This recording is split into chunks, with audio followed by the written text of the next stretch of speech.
Las puertas del despacho estaban cerradas por dentro. Era un cerrojo corto, que solo se pone cuando no se quiere que entre nadie. Detrás se oyó una risa que reconocí enseguida, era Laura. Y luego la voz de un hombre, tranquila, como si estuviera en su casa. Soy Luis Fernández, pero en el trabajo firmo como Andrés Montalvo. Lo importante es que Laura Prieto, mi esposa, llevaba un mes dedicándose a la fotografía. Me decía que era su forma de relajarse, que después de tantos años trabajando en la oficina necesitaba algo propio. Empezó a asistir a clases extra.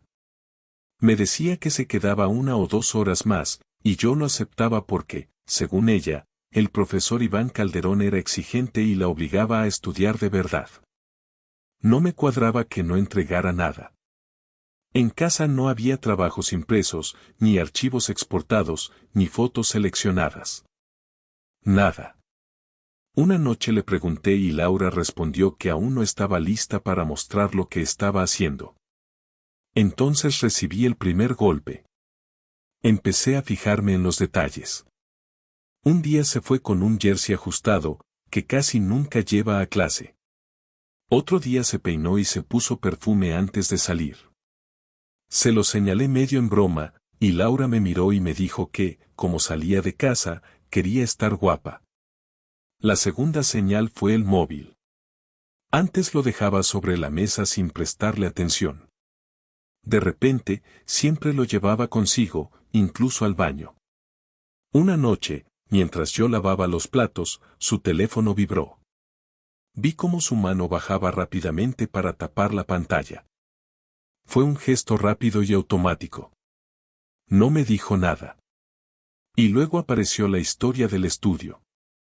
Me dijo que algunas clases no se impartían en la escuela, que Iván tenía un estudio donde impartían clases prácticas con luz. Le creí, hasta que un viernes me escribió a mediodía para decirme que se retrasaría porque tenían una clase privada. Una clase privada. Lo leí 2 veces. No hice la escena. Me vestí, cogí las llaves y fui allí.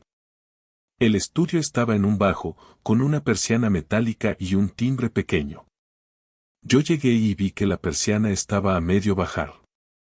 Me acerqué, y antes de tocar el timbre oí de nuevo esa risa de Laura, muy cerca, y el sonido seco de una silla moviéndose. Toqué una vez, suave. Nadie contestó. Toqué otra vez, más fuerte, y se hizo un silencio tan limpio que me dio vergüenza respirar. Me pegué a la puerta. Olía a químico de revelado y a ambientador barato. Di otro golpe con los nudillos. Dentro alguien caminó, pasos lentos, y oí el metal del pestillo moverse. Fue ahí cuando me di cuenta de que, pasara lo que pasara, en el segundo que esa puerta se abriera ya no había vuelta atrás, y vi como el pomo empezaba a girar desde dentro. El portero automático fue lo que me terminó de rematar, y no te exagero. Porque una cosa es sospechar, y otra es ver algo con tus propios ojos aunque sea en una pantalla pequeña, con mala calidad. Yo conocía al conserje de la finca donde vive mi hermana. Él es de los que se sabe la vida de todo el mundo, pero a la vez es discreto si le habla serio. A ese portal iban muchos vecinos a recoger paquetes y tenían un videoportero que grababa entradas por seguridad. Mi hermana, que siempre ha sido más lista que yo para estas cosas, me dijo que si Laura estaba liándola con alguien, una cámara de entrada era lo más tonto y lo más peligroso. Yo no quería convertir esto en una película, pero ya estaba metido. No le dije el motivo al conserje. Le dije que me había desaparecido un paquete y que quería revisar un tramo de grabación. Él me miró con esa cara de, no me cuentes cuentos, pero no insistió. Me dejó sentarme en un cuartito con una pantalla y un ratón, y me dijo que buscara el día y la hora. Yo temblaba un poco, no de frío, de esa tensión de mandíbula apretada. Y allí apareció ella. En el registro salía como Patricia, porque en esa finca las visitas se anunciaban por un interfono y algunos daban un nombre falso. Yo supe que era Laura por la forma de andar y por una chaqueta beige que le había regalado yo. Salía del ascensor, miraba a un lado, y luego caminaba hacia la puerta como quien no quiere que lo vean. En la imagen se abrió la puerta del portal y salió un tipo. En el sistema figuraba como Julián, porque así estaba registrado el piso al que había subido ella. Pero ese tipo, por la cara, por la barba recortada y por la forma de inclinar la cabeza, era Iván Calderón.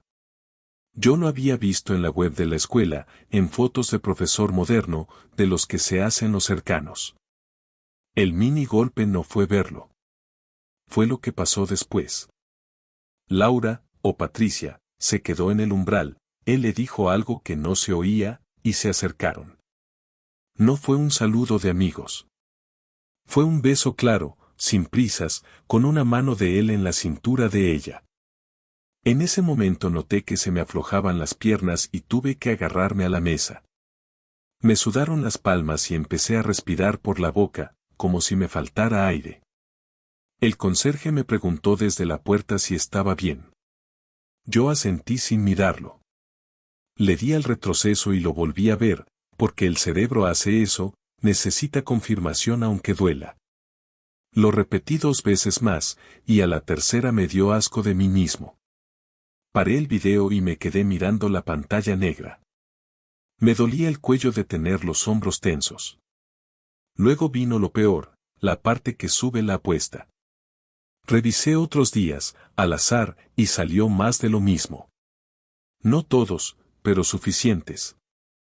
Entradas rápidas, siempre con el mismo patrón.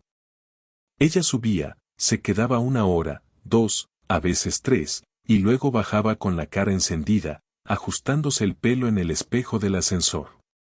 Hubo un día que Iván la acompañó hasta la puerta y se quedaron hablando, muy cerca, como si fuera normal.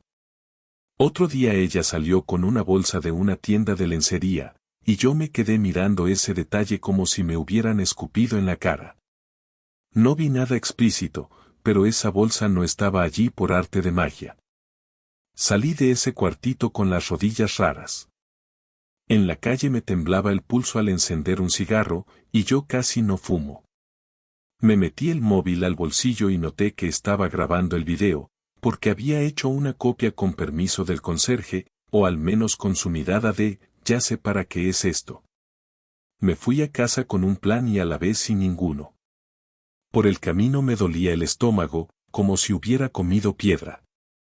Pensé en llamarla, en gritarle por teléfono, en ir directo al estudio y reventar la puerta, pero me frenó una cosa muy simple, el miedo a hacer el ridículo. El miedo a que ella lo girara todo y yo acabara siendo el loco. Cuando llegué, guardé el móvil en un cajón y me lavé la cara. Me miré al espejo y tenía los ojos rojos, no de llorar, de aguantar. Me senté en el sofá y esperé. Cada ruido del rellano me hacía levantar la cabeza. Y entonces, a eso de las 10:30, escuché la llave de Laura en la cerradura y su risa bajita, como si viniera de un sitio agradable. Se abrió la puerta, y yo sentí la mano buscar el cajón sin moverme del sofá. Laura entró quitándose los zapatos, con esa tranquilidad que me rompió por dentro. Llevaba el pelo recogido, un poco desordenado, y tenía la cara limpia, pero los labios se veían más rojos de lo normal. No sé si era imaginación o si yo ya estaba viendo señales en todo. Se acercó a la cocina y me preguntó si había cenado. Yo no contesté al momento. Me quedé mirándola, y noté que ella evitaba mi mirada, como quien sabe que hay un examen. Yo le dije que necesitaba hablar ya. No mañana, no el fin de semana. Laura soltó un suspiro, de esos que suenan ensayados, y dejó el bolso en la silla. Me dijo que estaba cansada, que había sido una clase larga, que si podíamos hacerlo otro día. En ese segundo me tembló la pierna sin control, y tuve que apretar el muslo con la mano para pararlo. Yo le dije que había visto el video del portero automático. Ella se quedó quieta. No fue un sobresalto grande, fue una congelación. La vi tragar saliva. Se tocó el puente de la nariz y miró al suelo. Luego levantó la vista y me preguntó de qué video hablaba. Yo abrí el cajón y saqué el móvil. Lo puse sobre la mesa, sin desbloquear. Laura se llevó la mano al pecho, como si le doliera, y me dijo que eso era una locura, que yo estaba invadiendo su privacidad. Yo le dije que en el video salía ella saliendo del piso de Iván, registrada como Patricia, y él como Julián, y que se besaban. Laura dio un paso atrás, chocó con la encimera y apoyó la mano como para sostenerse. Se le movieron los labios, pero no le salió palabra. Se le humedecieron los ojos, pero no era una mirada de pena, era una mirada de cálculo. Laura me dijo que no era lo que parecía. Me lo dijo igual que lo dicen todos, pero sin dramatizar, como si fuera un trámite. Me dijo que Iván era cariñoso con todo el mundo, que en el ambiente artístico la gente se saluda así, que yo no entendía. Yo le contesté que yo sí entiendo un beso en la boca. Ahí vino el primer mini estallido. Laura levantó la voz y me dijo que me estaba volviendo controlador, que llevaba semanas mirándola raro, que ella no podía respirar en casa. Y mientras decía eso, abrió el bolso, sacó el móvil y lo miró de reojo, como si esperara un mensaje. Ese gesto me encendió la sangre. Yo le dije que no me cambiara el tema, que me dijera cuántas veces. Laura se sentó, se cruzó de brazos y empezó con las excusas, una detrás de otra. Laura dijo que se sentía apagada, que la rutina le pesaba, que yo ya no la miraba como antes, que Iván la escuchaba. Laura dijo que nunca planeó hacerme daño, que todo se le fue de las manos, que solo era una conexión creativa. Yo abrí el video delante de ella. Le di al play. En la pantalla se veía claro el beso. Laura se tapó la cara con las manos, pero entre los dedos miraba. Se le escapó un sonido, no de llanto, más bien de rabia contenida. Y entonces soltó la primera confirmación real, sin querer. Laura dijo que no podía creer que justo ese día los hubieran grabado. Justo ese día. No dijo, ese día, dijo justo ese día. Ahí yo sentí el estómago caer, porque esa frase no se dice si ha pasado una vez. Yo le dije que había más días. Laura bajó las manos, me miró y ya no negó. Me dijo que sí, que había ido varias veces. Me dijo que no era sexo, lo dijo así, directo, y yo noté que me subía un calor a la cara, como si me hubieran dado una bofetada. No porque necesitara detalles, sino porque se atrevía a poner el límite ella, como si eso la dejara limpia. El segundo mini estallido fue cuando yo le hablé del estudio. Le dije que fui al bajo, que la puerta estaba cerrada por dentro, que oí su risa y la voz de él. Laura se levantó de golpe, la silla chilló en el suelo, y me dijo que yo la estaba siguiendo. Me dijo que eso sí era grave, que eso sí era denunciable. Me lo soltó con una calma helada, y yo me quedé mirando su cara como si no fuera la misma mujer con la que había compartido desayunos y planes. Yo le dije que no había entrado, que no había hecho nada, que lo único que hice fue escuchar y entender que me estaban tomando por idiota. Laura respiró fuerte, se le movía el pecho rápido, y me dijo que ella necesitaba sentirse viva, que con Iván se sentía vista, que era un profesor y que no era tan simple como yo creía. Y ahí vino la nueva revelación que terminó de subirlo todo. Laura me dijo que Iván no era solo profesor, que le estaba montando una exposición, que la estaba ayudando a crear un portfolio, y que por eso había sesiones privadas. Yo le dije que si era tan profesional, ¿por qué se besaban en un portal como adolescentes? Laura no respondió. Miró su móvil otra vez. Yo le pedí el teléfono. Laura se lo pegó al pecho y me dijo que no. Yo le dije que entonces me lo enseñaría el abogado, porque yo ya no iba a discutir en la cocina. Laura se quedó blanca. Se le tensó la mandíbula. Y entonces, con una frialdad que todavía me hace apretar los dientes al recordarla, Laura me dijo que si yo enseñaba ese video a alguien, ella diría que yo la acosaba y que la estaba vigilando. En ese momento oí una vibración, la del móvil de ella. Laura lo miró, y yo vi el nombre en la pantalla por un segundo, Julián. Ella apartó el teléfono rápido, pero ya estaba. Y Laura se fue hacia el dormitorio con el móvil en la mano, cerrando la puerta detrás de ella, y yo me quedé en el pasillo escuchando cómo abría el armario y empezaba a sacar una maleta. No te voy a mentir, esa noche yo no dormí. Me quedé en el sofá, con la luz del pasillo encendida, mirando el techo. Cada vez que Laura pasaba al baño yo fingía que no la miraba, pero en realidad contaba sus pasos. Me notaba la garganta seca, me levantaba a beber agua y no me entraba. Me dolía la cabeza como si llevara un casco apretado. A la mañana siguiente hice lo primero que tenía que haber hecho desde el principio. Llamé a un abogado. No para vengarme como en las películas, sino para no hacer tonterías. El abogado me escuchó, me preguntó si había hijos, si había hipoteca, si había cuentas compartidas.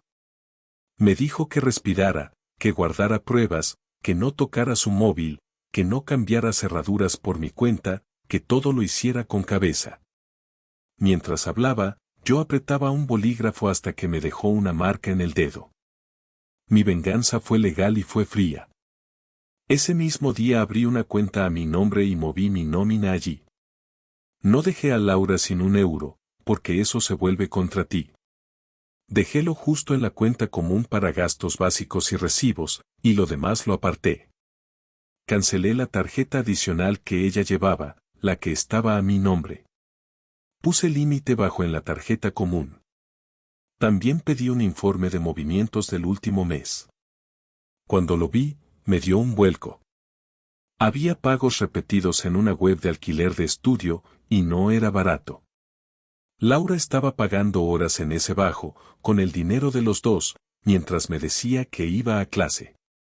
El primer mini clímax de esa parte fue cuando ella intentó pagar en el súper y le rechazó la tarjeta. Me llamó desde la caja, con un tono que intentaba sonar normal pero se le notaba el temblor. Laura me dijo que qué había pasado, que la tarjeta no funcionaba. Yo le dije que era mejor que volviera a casa y habláramos. Se quedó en silencio, y luego me colgó. Cuando llegó, tiró las bolsas en la encimera y me pidió explicaciones. Yo le dije que a partir de ese momento cada uno iba a manejar su dinero, que yo no iba a financiar sesiones privadas ni alquileres de estudio. Laura me dijo que yo la estaba castigando. Yo le contesté que no era castigo, era control de daños. Ella me miró como si le hubiera hablado en otro idioma. El segundo mini clímax fue social. Yo no hice un espectáculo público, pero sí hice algo que dolió, porque era real. Llamé a sus padres y les pedí verlos, en persona. Les dije que había un problema serio y que prefería contarlo yo antes de que se lo contara Laura a medias. Vinieron a casa y se sentaron en el salón. Laura no sabía que venían. Cuando abrió la puerta y los vio, se quedó con la mano en el marco, sin entrar. Yo les dije lo mínimo necesario, sin detalles sucios.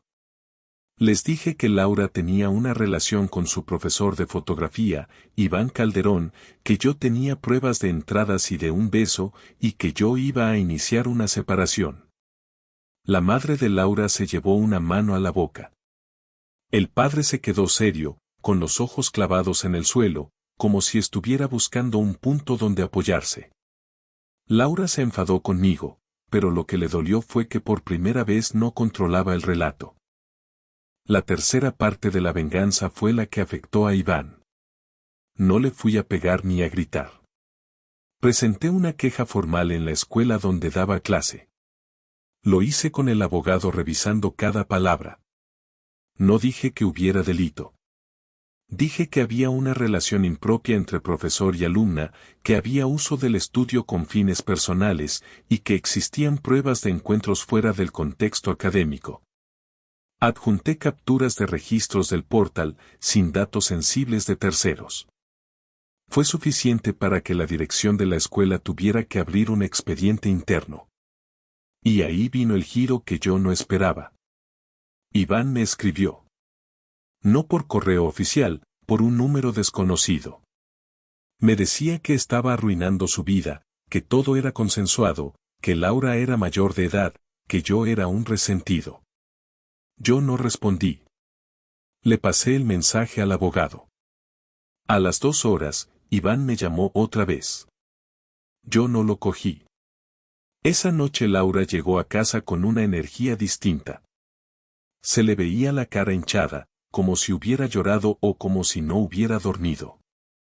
Me dijo que en la escuela le habían preguntado cosas, que Iván estaba furioso, que yo era un miserable.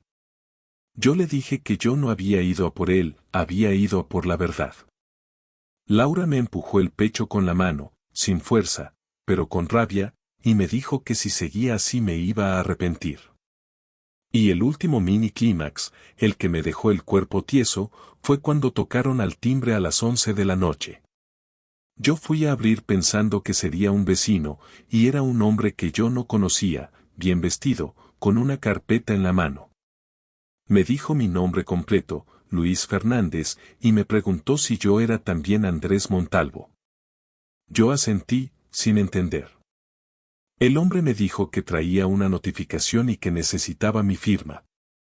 Laura apareció detrás de mí, se asomó, y cuando vio la carpeta se le fue el color.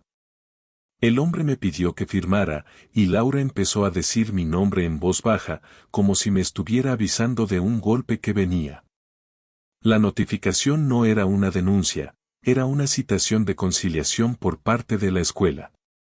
Querían que yo aclarara la queja, que ratificara lo que decía, y que lo hiciera con calma porque Iván había amenazado con demandar por daños al honor. Mi abogado me dijo que no me asustara, que era el juego típico de alguien que se cree intocable. Pero a mí me afectó igual.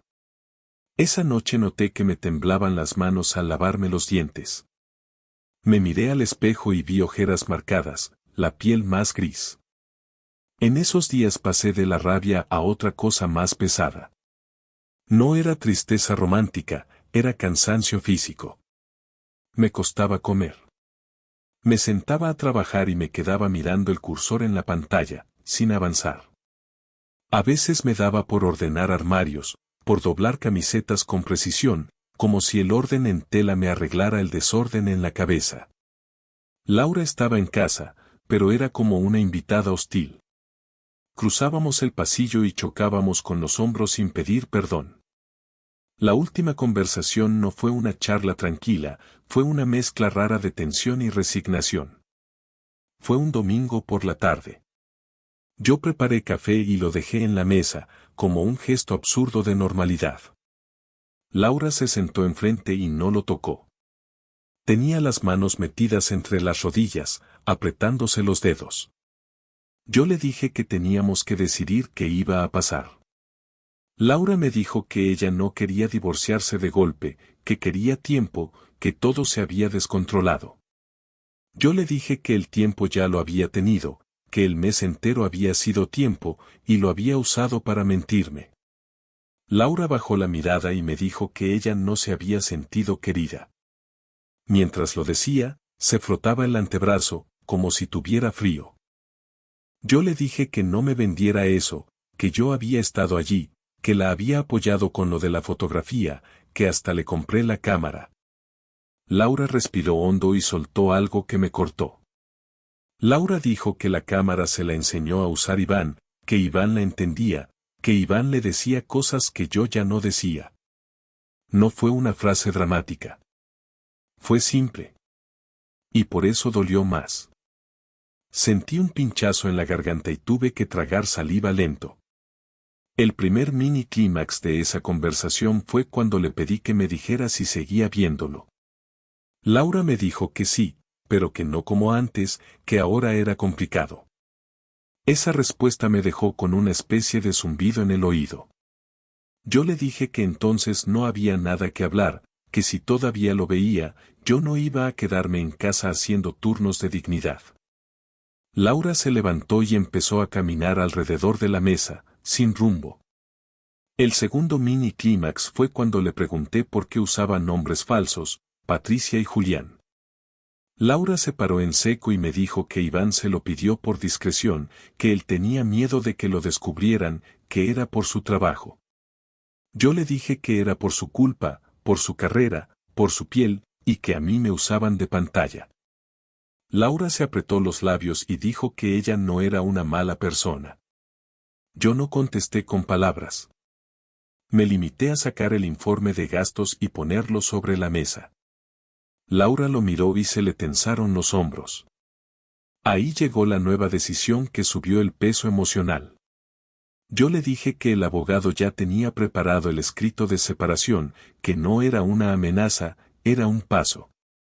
Le dije que ella podía firmarlo por las buenas y acordar una salida ordenada, o podía pelear y convertirlo en un infierno para los dos. Laura se quedó mirando el papel como si fuera una multa gigante. Laura me pidió quedarse en la casa, aunque fuera en otra habitación, hasta que se aclarara. Yo le dije que no. Le dije que la casa era de los dos, pero que yo no iba a convivir con ella mientras seguía con Iván. Le dije que se buscara un sitio con sus padres o con una amiga. Laura se enfadó, me dijo que yo estaba echándola. Yo le contesté que yo no la eché, se fue ella cada vez que cerró una puerta por dentro. La conversación bajó de volumen. Se oía el frigorífico y el tráfico de la calle. Laura se sentó otra vez, y por primera vez en semanas la vi pequeña. Me dijo que no sabía dónde ir. Yo le dije que lo pensara rápido. El último mini clímax fue cuando ella por fin confesó algo sin adornos. Laura dijo que Iván le había dicho que yo era un obstáculo, que si ella quería crecer tenía que soltarme. Y luego, como si se diera cuenta de lo que acababa de decir, Laura se llevó la mano a la boca. Yo me quedé quieto, con la taza fría delante. Yo abrí el sobre del abogado, saqué el documento y puse el bolígrafo encima. Laura me miró y me dijo que si firmaba, ya no habría marcha atrás. Yo no respondí. Solo noté cómo me latía la sien. Y justo cuando iba a agarrar el bolígrafo, sonó su móvil en la mesa, vibrando, y la pantalla se iluminó con un nombre que yo ya odiaba leer. Laura miró el móvil y no lo cogió. Ese detalle fue nuevo.